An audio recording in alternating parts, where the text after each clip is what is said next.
At a very basic level, Bitcoin is just a digital file or ledger that contains names and balances, and people exchange money by changing this file.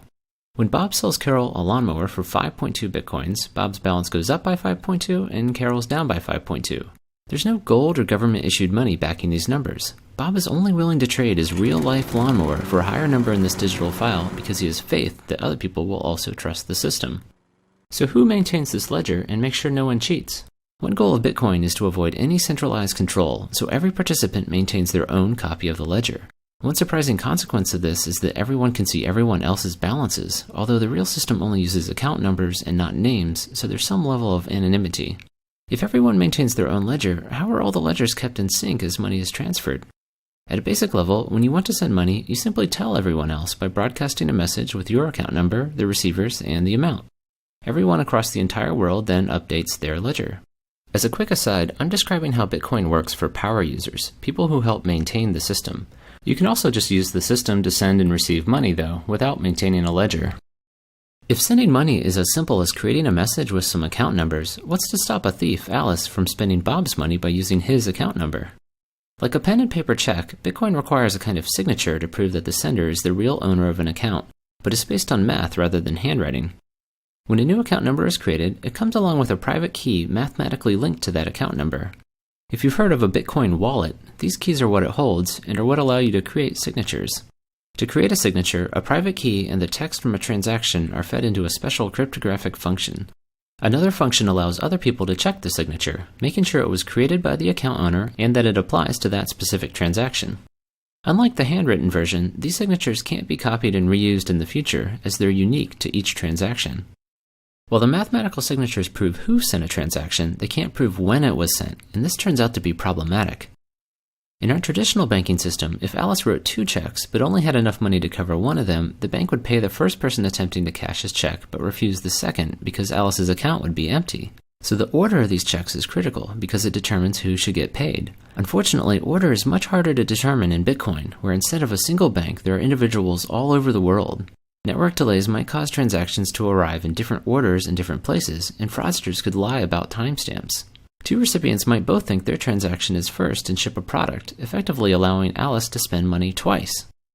Bitcoin prevents this by providing a way for the entire world to decide on transaction order. As new transactions are created, they go into a pool of pending transactions, and from here they'll be sorted into a giant chain that locks in their order. To select which transaction is next, a kind of mathematical lottery is held. Participants select a pending transaction of their choice and begin trying to solve a special problem that will link it to the end of the chain. The first person to find a solution wins and gets to have their transaction selected as next in the chain. So what's this linking problem?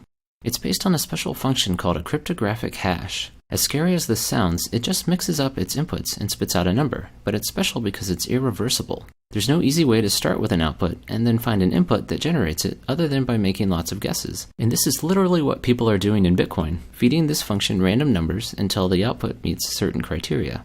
Besides a random guess, you also input a transaction from the pending pool and chain, which is where the linking part comes in. So the lottery provides a way for the entire world to decide which transaction is next, but the math behind it also helps ensure everyone agrees about past transactions too. Suppose you're joining the network for the first time and request a copy of the transaction chain to get caught up but receive several different versions. Which one should you trust? Ideally, you would trust the one that the majority of people are using, but determining this on the internet is difficult. What would stop a single person from voting millions of times? Bitcoin prevents this by requiring people to solve math problems to vote. This causes each vote to have a cost in computing power, making it unlikely that a single person or group could ever afford to outvote or outcompute the majority of users. The transaction ordering process described before actually provides the voting system. Part of the input to the linking problem is a transaction from the end of a chain, so each guess is effectively a vote for that chain. But how are all the votes tallied? Because the cryptographic hash function has well-defined statistical properties, you can look at any given answer and estimate how many guesses it took to find it, just like estimating how many coin flips it would take to get 100 heads in a row. So the links in a chain not only put transactions in order, but also act as an effective vote tally, making it easy to see which chain most people are using. Finally, how does money get created? Every time someone wins the lottery to pick the next transaction in the chain, new bitcoins are created out of thin air and awarded to their account. Solving these problems is commonly called mining, as this is how money enters the system, but the main purpose of the math is to make sure everyone's ledgers agree. The math simply provides a convenient way to randomly distribute money into the world. In fact, sometime around 2140, no more money will be created and participants will only be paid from fees added on to transactions.